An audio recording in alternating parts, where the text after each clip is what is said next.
Like, I was getting my blood drawn one day, and the girl that was doing it, we were just having conversation, and she just flippantly was like, yeah, and I thought that was so retarded.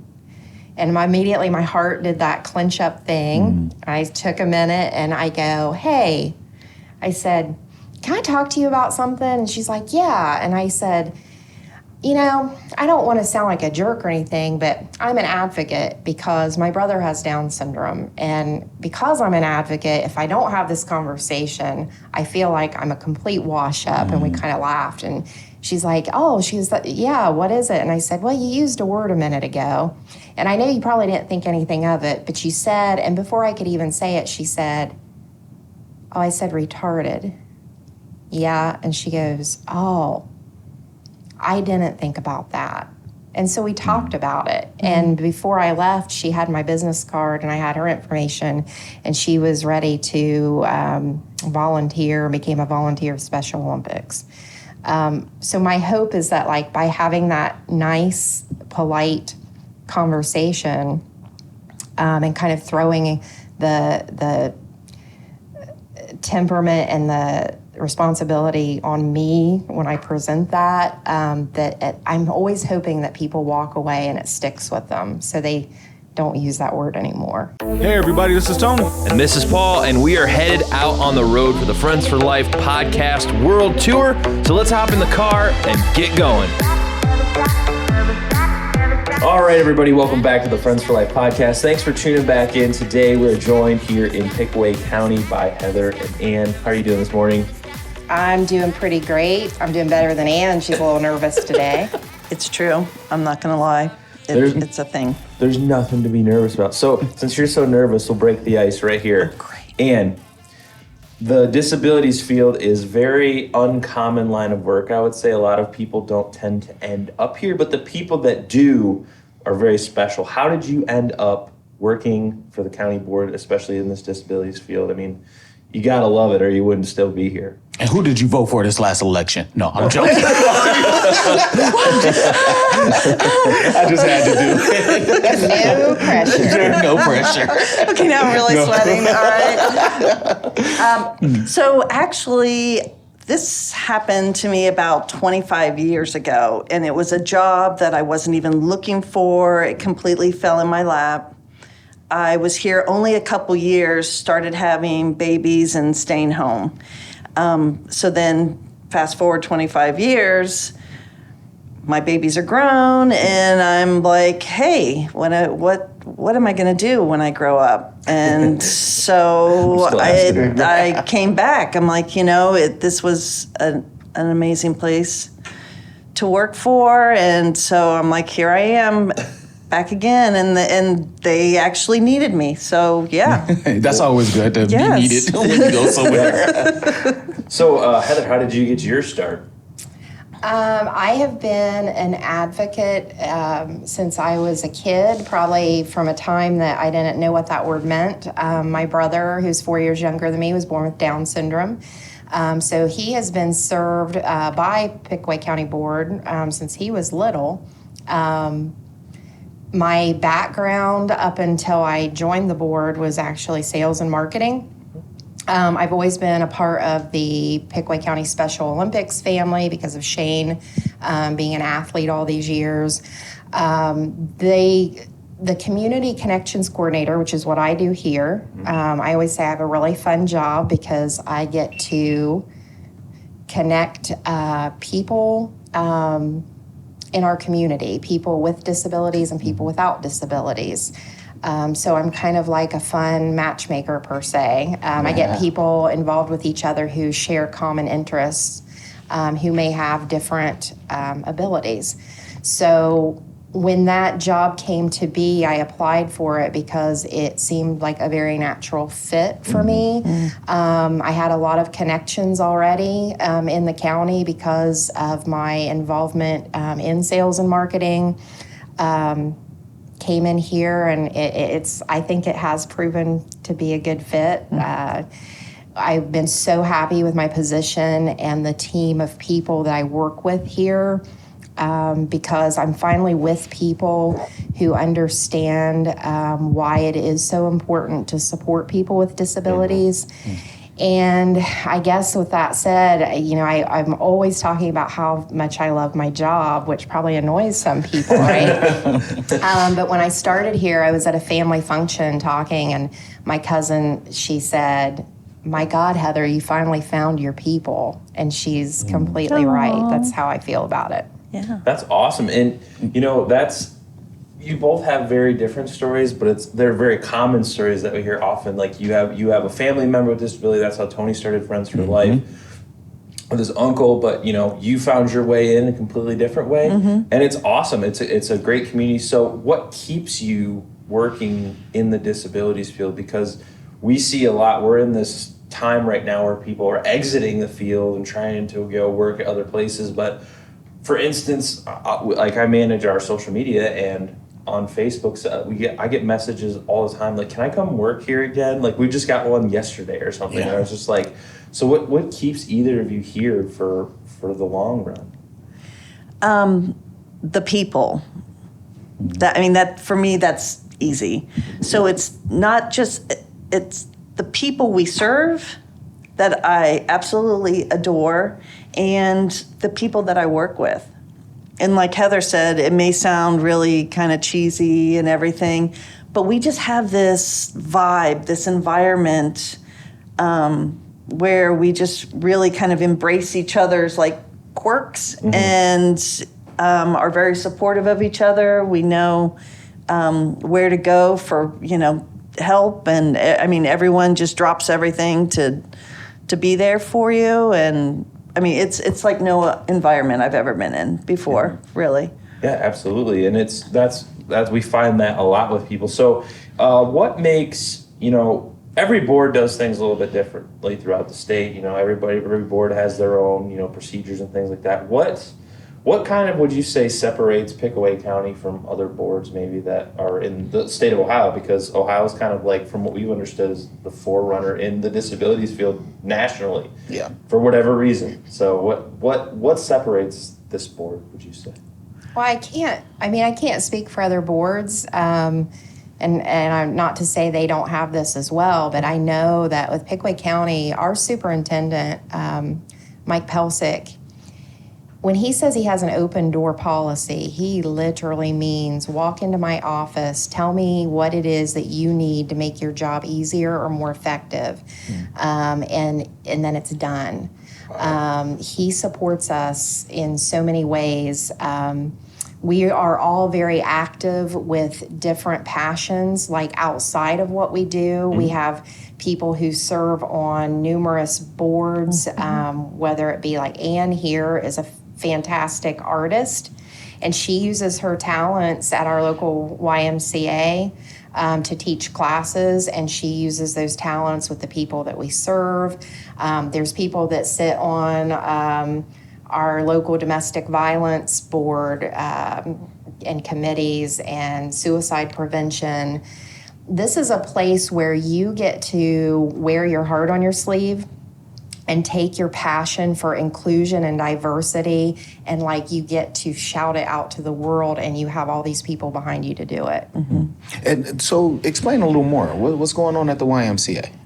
Oh, well, so I teach art to children, but we also have adult classes. Okay. And then separate from that, we also, when I say we, I have another teacher, Susan Little, and I teach for children, teach for adults, and then we also volunteer at the domestic violence shelter, Haven House, and we just give free classes there just to be able to express themselves and relax and just take a moment to just, not think. Yeah. Just create. I think we have enough thinking going on sometimes. For real. So I'm always jealous of people who can do art because I'm not one of them. This is my art, playing with cameras and microphones. To me, that's what I do. So he's a musician. Don't let him trick you. He's an artist of some sort. There you go. That's it. But like, what do you find about art that, brings you joy or joy to other people? Because like for me, it's frustrating. I like sit down with a pencil. And I'm like, I can't do this. I hate this. But I love to be able to say, okay, this is the project, and we explain it, and we're working through it, and every single person comes with a completely unique. Each thing is completely special, completely unique. No one piece is the same as another, and I love that. I just think that's fascinating. There's times where you can even see their artwork.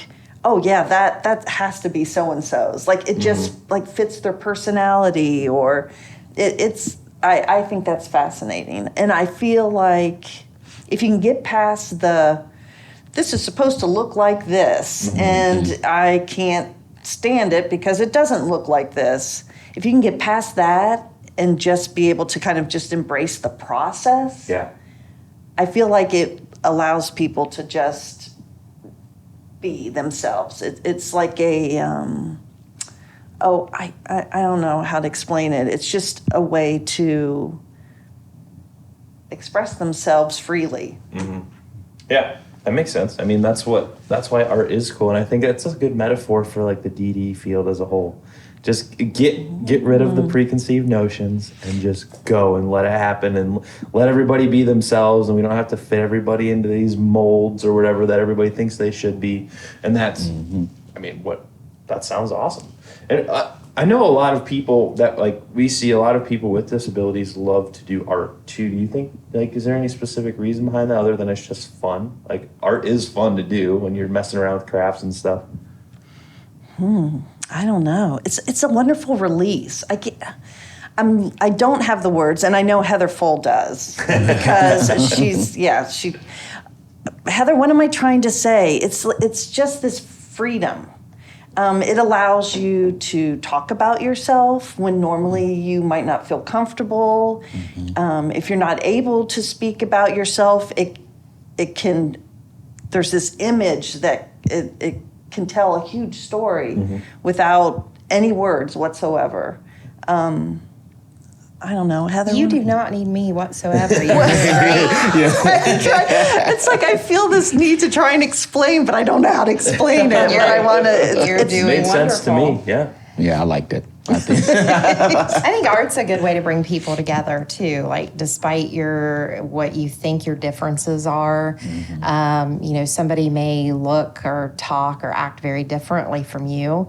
And I'm always saying, on that, we have to get comfortable with the uncomfortable. Yes. I have to appreciate the fact that not everybody grew up around someone with a disability. There are people who have never been around someone with a disability.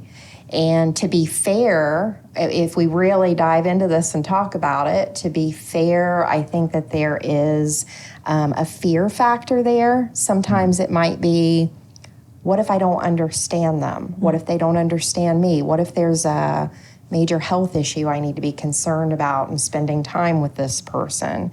And that's fair. But with what I do in educating people and things, we use art as an example to bring people together and make those fears dissipate. So I just think art is an avenue and opportunity for education about inclusion. That's good to hear. There is a growing concern about DSPs, the lack thereof, the scarcity of funds to recruit and retain. Do you think that the state is moving in the right direction to create more of these avenues for people to be educated? I know I work with the Lucas County Board of DD quite a bit and the Fulton County Board of DD in Northwest Ohio, and speaking in schools and doing these engagements, trying to increase knowledge and understanding of what it is that we do. Because for how long have you heard, oh, there's a DSP, oh, what's that? And it's never really a simple thing to explain, no matter what you are or what you're doing for someone. So just back to the beginning of the question is what is Pickaway County speaking in schools, or do you have some kind of engagement process that you're doing to recruit younger people and retain the ones that we have?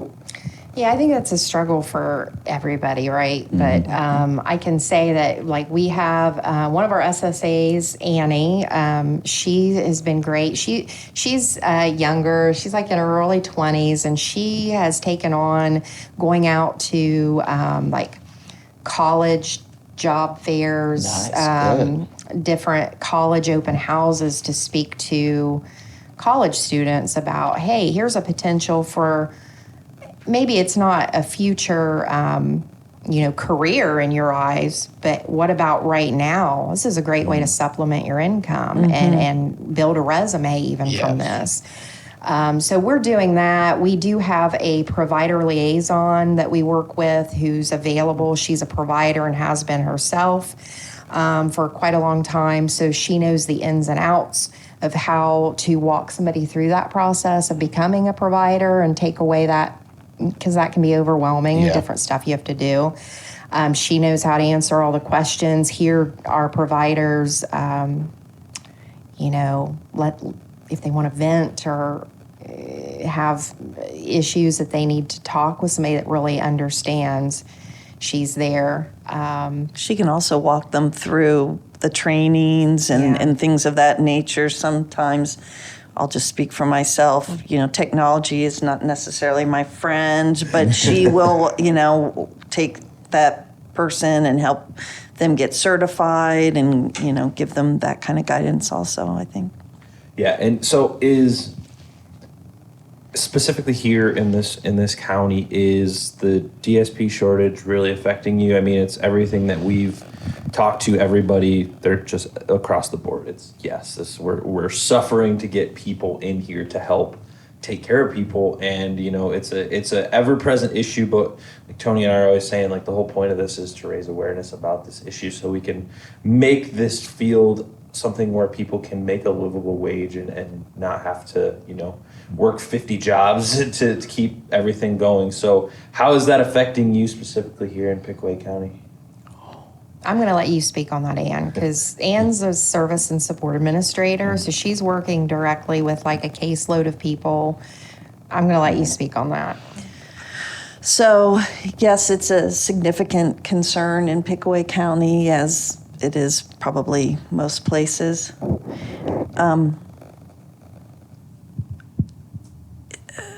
So one of the things that I know that the state is trying to push to help remedy this is remote supports, which is a wonderful thing and has been very successful for many people. There's just a lot of folks, though, that really need that human interaction. They need that hands-on approach. And I think if people could just pop in a home, like any one of my homes where they're receiving supports, I think they would be amazed at like how rewarding it is and how much they would enjoy doing something like this. If you just interaction with people, I don't know, it's hard to explain. It's just so appreciated. The folks that receive these services are, they're just amazing. Yeah. Do you think that, on the flip side, remote supports is something we talk a lot about because we're trying to kind of pull back that shield, because Tony at Friends for Life uses a ton of remote supports, especially since, everything that went down over the last couple of years. Do you think that people that have them are enjoying them more because they are able to be more independent on their own? They don't have someone in their house all the time. Do you think that it is an effective method for the people who want it, I guess? Absolutely. Yeah. I think there's particular cases where people have their mental health, they've become calmer and less aggressive, and because I think because they have some freedom, they have some independence. They don't have this person in their personal space 24/7. yeah, I think it's opened a ton of doors and given people opportunities of independence.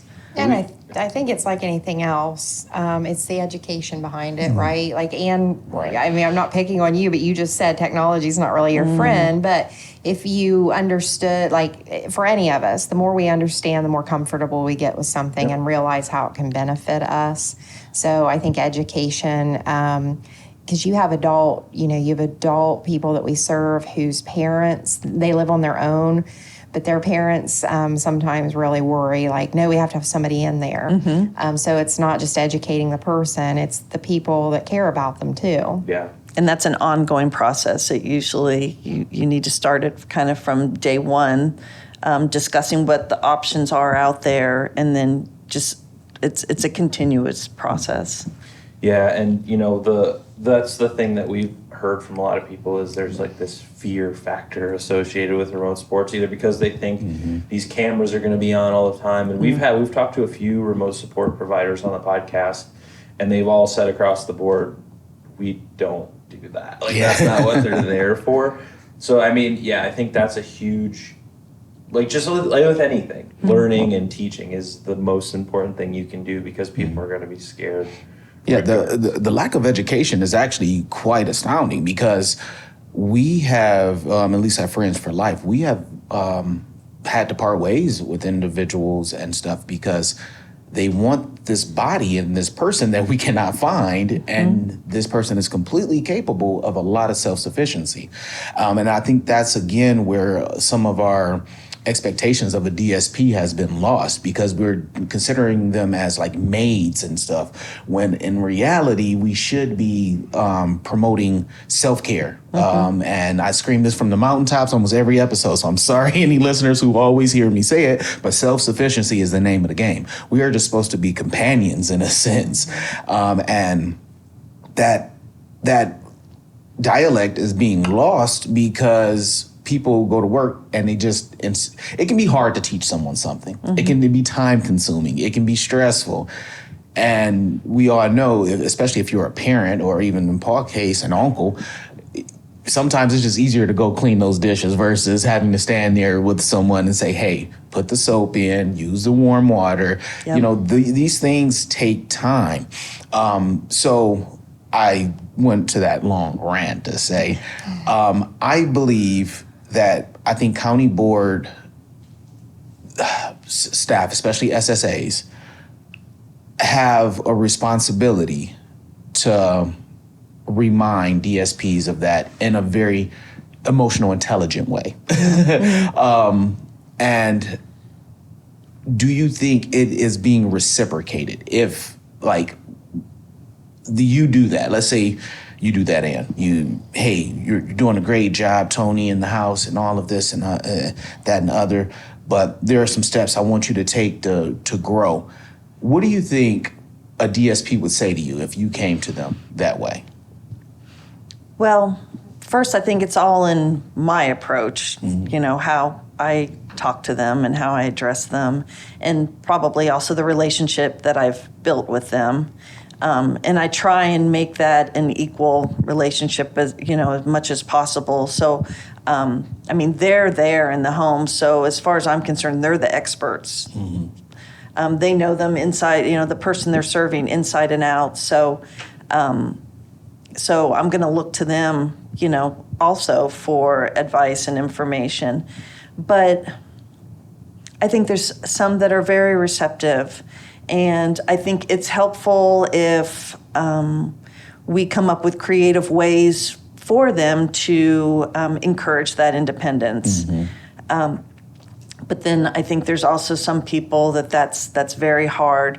They might be old school. They might have been doing this for a very long time, and this is the way it's always been done. And that's hard. When you've been doing something the same way for umpteen years, it is hard to just be like, what? You want me to do it differently? That doesn't make sense. And I think, too, touching on what she just said, and you used a phrase, lost expectation. We have to look at that at the individuals that we serve, the people we serve as well, because there's a generation of people with disabilities who there were never expectations placed Right. for them. They were told for years, or their parents were told for years. Like when Shane was born, my brother was born in 1978, and even then my parents were told, you should institutionalize. Shane was mainstreamed into public schools before that was even happening, and I'm very proud of that because of my parents. But I think we've went through this generation of people who are now growing older, who they don't invest themselves even when they're capable to, but it's because they've never had an expectation placed on them. And I say that out of respect, like we should have respected them more and given them that opportunity. So hopefully, with that said, with the newer generation, that's changing a little bit, I hope. Yep. Yeah. Well, I like what you said about, there weren't any expectations placed. And I've noticed a difference even in my lifetime. Like when I was a kid in the early 90s, like you didn't see people with disabilities out in public very often. And my grandma worked at a place in Toledo called La Industries where they, it was like manufacturing and stuff. So I would go there, like we'd go drop her off lunch or something sometimes. And that was my only interaction with people with disabilities. And frankly, it was scary because I was a little kid. And then, my grandma knew all these people, so she'd bring them around, and I was a little kid, so they wanted to see me, like, oh, hi. And there's all these adults around you, and you never see people with disabilities, and you're just like, everybody's like grabbing at you and stuff. So that was my only interaction as a child with people with disabilities. But now, like everywhere you go, there's people with disabilities out in the community doing stuff, which is great to see. There are people working at the store. There's people everywhere. So I think there is, like, I've noticed that change, and I didn't start working in the disabilities field until a couple years ago. So it's like a huge difference for me. And do you think people now, like from day one, they're getting encouragement to, make their own decisions and stuff? Because like the way they used to treat people with disabilities was just terrible. It was like basically like being in prison from everything I've researched. So like I guess what I'm asking is like now, what is the pathway for someone born with a disability? Are they given, way more opportunities, or are they given, people actually pushing them to try and do new things, whereas in the past they weren't, like you kind of just said? Yeah, I mean, I think the opportunities are much better and wider than what they ever used to be. I think the impact on society as a whole of people being out more and being involved in their community is that it makes all of us step back and go, hey, like we all have, like every single one of us has strange quirks, and we come to reflect on ourselves a little bit more, and it's a reminder that we need to meet people where they are, whether that's us here in this room or someone with a disability. Like, I think the impact on society is that we become a little more patient with each other as a whole. I think there's a lot more work to do on social possibilities and opportunities. And again, I will always say it comes back to education and being comfortable with the uncomfortable. Well, and I think one of the things that going through like the last 2.5 years at this point has taught us I think it's brought a lot more attention to like mental health, because that's not something that was ever talked about as in my lifetime until I was in my 30s. I ever remembered hearing about, and now it's like commonplace, like the news every night. They're like mental health, and it's just like, so do you think, in a way, everything that kind of went down over the last few years, I'm specifically skirting saying the word because YouTube hates it when we use this big C word, and it like tries to like ban all of our stuff. It's weird, but like, have you noticed a change in people's mental health for the better or worse over the last few years? And do you think it's a good thing that has brought this issue, mental health, to the forefront, especially in this field? I mean, that's a daily thing that you've probably dealt with your whole life and career is mental health. So I digress. I personally think that the whole late situation over the last few years has brought mental health to the forefront. I think it's talked about much more, and I hope that will eliminate some of the, mindset I think that people get when mental health is brought up. But I don't know. So I think that is a positive. I definitely feel that mental health in general, the need has increased substantially. And maybe it comes across that way because we're talking about it more, but... And you know why we're talking about it more? We're talking about it more because it's impacted more people. Yeah. It's impacting people It's impacting on a more national families. and a worldly level. Absolutely. I mean, you have people who are known for their toughness saying, I'm not doing this because I'm not seeing things or hearing things right up here or thinking correctly. So yeah, that's a big difference. Yeah, and it is kind of, I think a lot of bad things came out of the last few years, obviously, but I think it opened a lot of people's eyes to, I mean, essentially, and if we're going to talk specifics of the disabilities field, everybody got a taste of what it's like to be stuck at home all day, Yes. all the time. You can't, you Yeah. can't go to the store because Yes. of whatever, or you don't go to work anymore. And it's like people, when everything first went down, everybody that we talked to during that time period over Zoom was like, welcome to the club, dude. I've been living this way for my whole life. Here we are. Absolutely. And it did bring a lot of stuff to the forefront. So I don't know where I was going with Well, that. actually, I have something funny about that because it makes me think on like how I couldn't see eye to eye with people that I was living with, i.e. my wife and kids. And, can you imagine, and I've brought this scenario up many times, but if someone came to your house and just had a funky attitude, but then expected you to just accept it. They walk into your home, Yeah. and you just... That's what I try to explain to people. Like when I'm trying to paint a picture, I bring up examples like, first of all, I share the fact that a lot of people, a high percentage of people with disabilities that we serve, when you look at their social lives consist of people who are being paid to spend time with them. And I ask everybody, like when I go talk to groups and things, I ask them, hey, if you wanted to go see a movie this weekend, I bet here you can think of immediately 3 people you could pick up the phone call. You want to go check out this movie. So it's something you don't even have to think about. But yeah, talking about what's happened over the past couple years and the isolation that it's kind of was forced upon people. Human nature is we don't sometimes give a darn about things because they're not impacting us directly. So it's not in the forefront of our mind.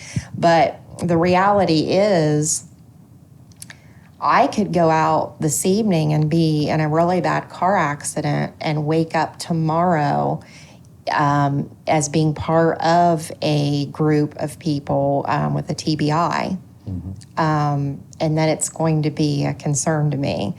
And I don't ever want to sound dramatic or anything, but I try to remind people of that is a group I'm not going to wake up. I'm not going to wake up tomorrow and be a person of color, right? Yeah. So I won't ever understand those issues in that way. I darn well could wake up tomorrow from an accident or something with a TBI. Your child could, and you're now a part of that group.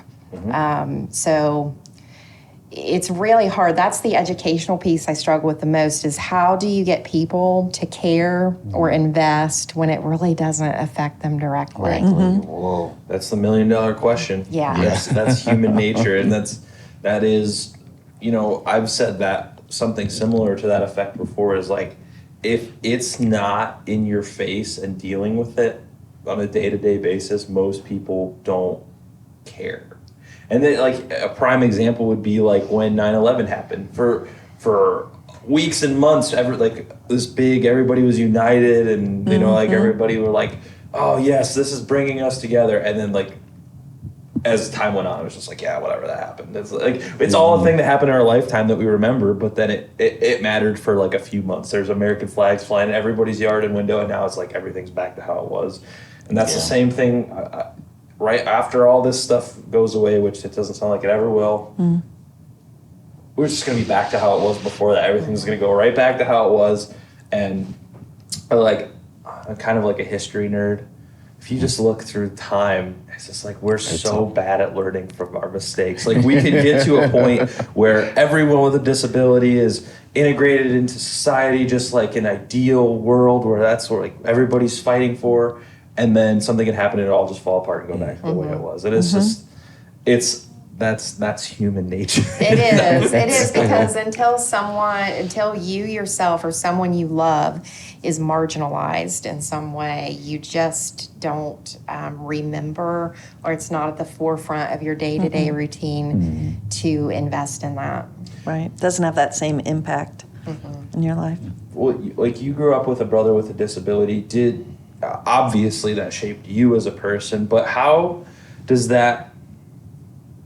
do you advocate to people, like, for people with disabilities? How do you advocate in a way that makes them, or try to make them care? Because that's the hardest part. That's why we started the podcast, is we wanted to, like, get the word out about it, but we're also realistic in the fact that, like, we know that only people that are directly in this field are the people listening to this. It's like, we're always brainstorming, like, how do we get other people to care? That's the hardest part. No matter what you're fighting for. It's hard because, and I guess it's part of my personality though too. I am a person that I do wear my heart on my sleeve.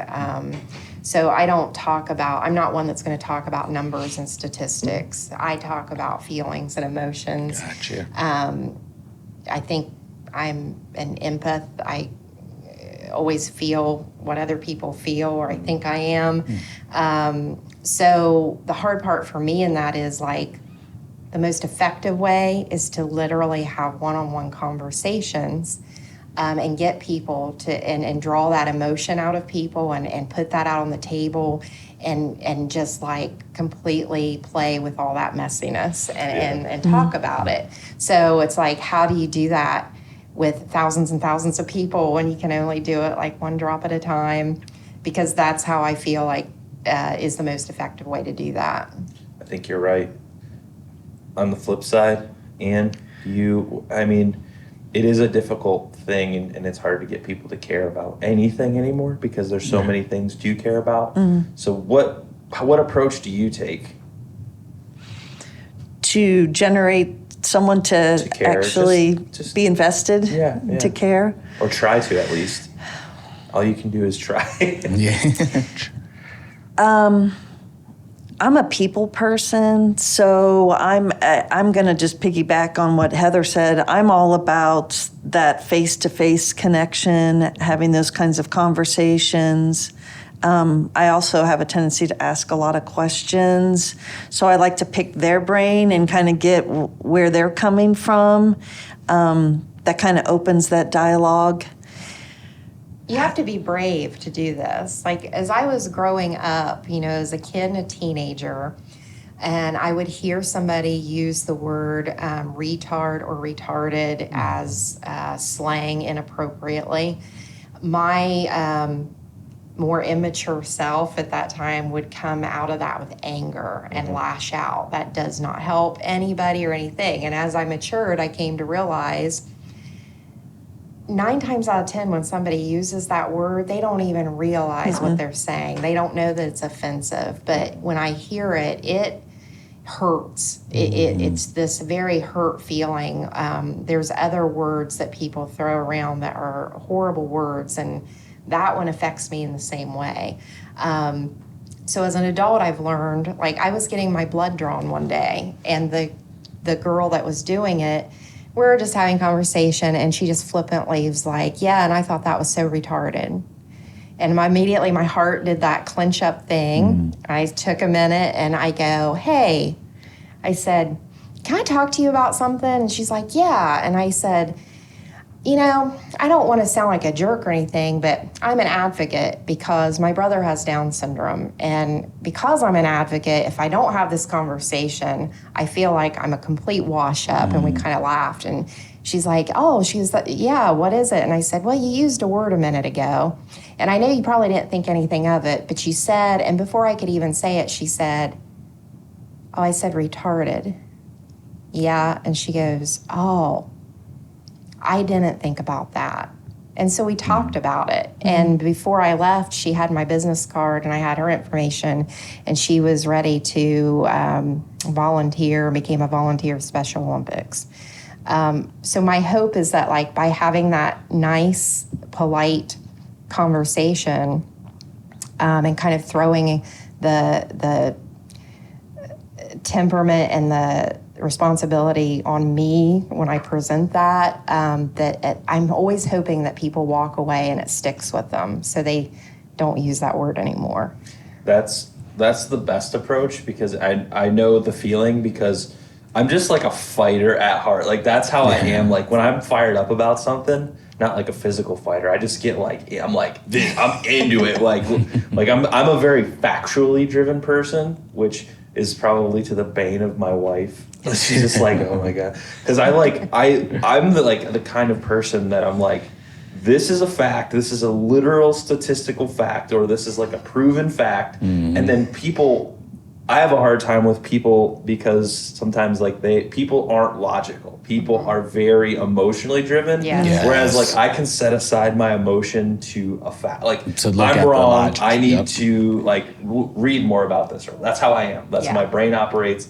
I wish it didn't sometimes, because it's like an It would make obsession. things so much easier. Yeah. But like I get that way, and running social media and things like that, I have to be careful because I will argue with someone to the point like, no, you're factually wrong. This isn't like a debate. Like, you're wrong, and people hate that, and they don't learn when you do that because they just want to be right.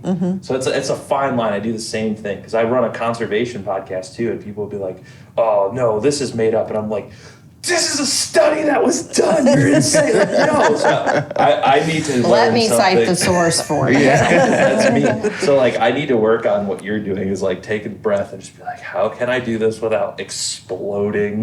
Yeah. Or like, Well, it's very, very difficult. I literally just was reading an email that came through, and it's basically an SSA was upset. Well, it's not upset. The mother is not 100% happy of the individual on how clean the home is. But this gentleman is in his mid-40s, and he works, he drives his own vehicle, he takes care of his own life, he has remote supports, we do assist him with other life things.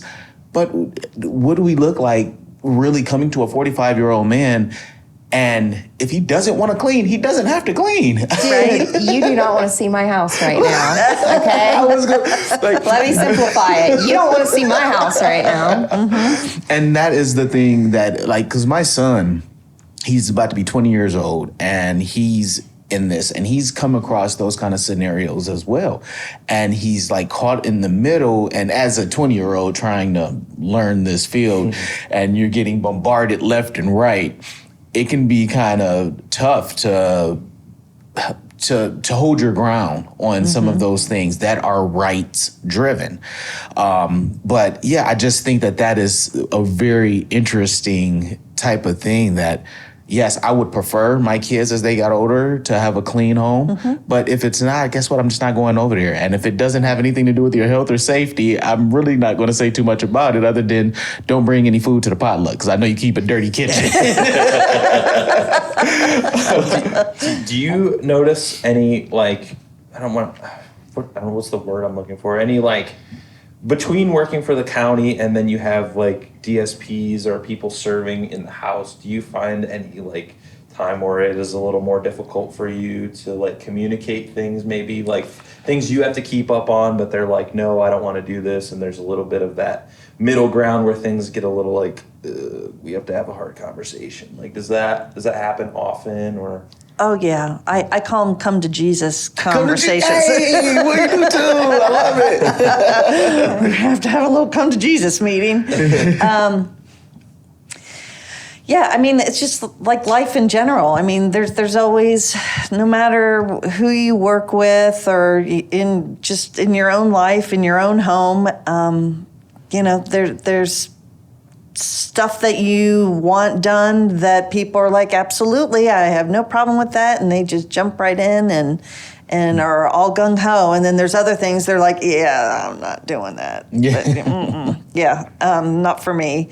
And getting past that, again, it's just conversations. And I think as a last resort, you really don't want to have to go to, listen, you're paid to do this, so do it. That no one receives that well. Nope. So it's those long conversations, and this is what needs to get done. How are we going to do it? How can we support you? Yep. How can we help you do it? Yep. And secretly, I know this isn't a secret because I'm on this podcast, but anyhow, secretly, sometimes as an SSA, you need to jump in there, and if you're willing to jump in and help a situation, sometimes that's all it takes is that one little thing. Well, speaking of long conversations, I think it's time we play a little game to break up this one. Tony? Oh, no. Rapid fire! Now, rapid fire. I haven't done that in a while. Anne's gonna love this. Anne's running away. Rapid fire is a little game show that we do. I ask you 3 questions. They're in the form of a would you rather scenario. So, the quicker you answer, the better it is, but we sometimes take forever. This makes me nervous. The prize is that the podcast will be over. Yeah. Just kidding. I was like, yes, get me out of here. So if you ladies are ready, I'm ready. I will ask you both one question. Please answer it however you want. Good. Okay. All right. Would you rather together meet an alien alone or your favorite superstar in a group? I'm sorry. I'm going to say superstar because I would shove all my friends out of the way. There you go. Nice. I would definitely say superstar group. Yep, that sounds like a lot more fun to me. Yeah. Side question, which superstar would this be in reference to?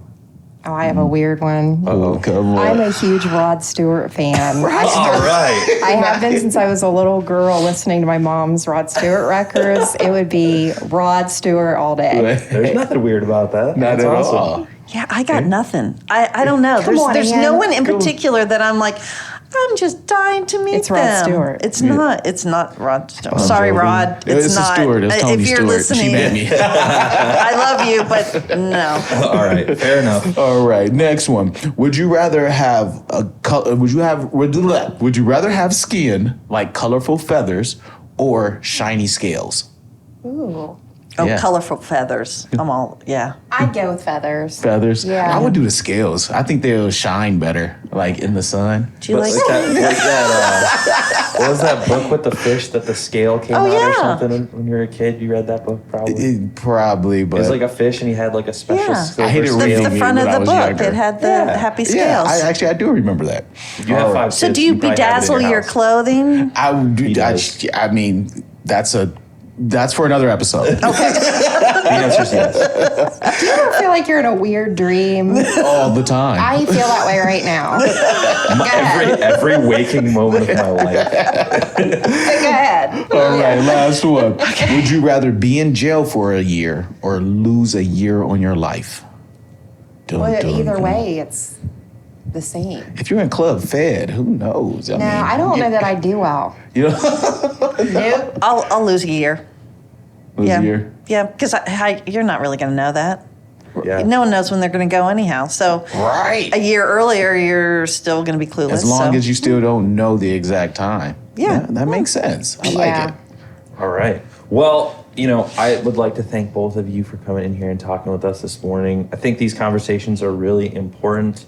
And if you have any information, you can let people know if they're interested in learning more about the board, or maybe they don't know that the board exists and they're looking to get services or something. Where can they reach Pickaway County Board? Anybody? Website, social media, all that stuff. They can find the Pickaway County Board of DD on Facebook, Instagram, Twitter, and you can go to our website at pickawaydd.org. All right. Well, thank you both so much. We'll let you get back to Yes. work. You're probably like, I have so much stuff to do. These guys won't shut up. Thank you for having me. And survived, and survived. You did it. See, we told you. Thank you. Thank you.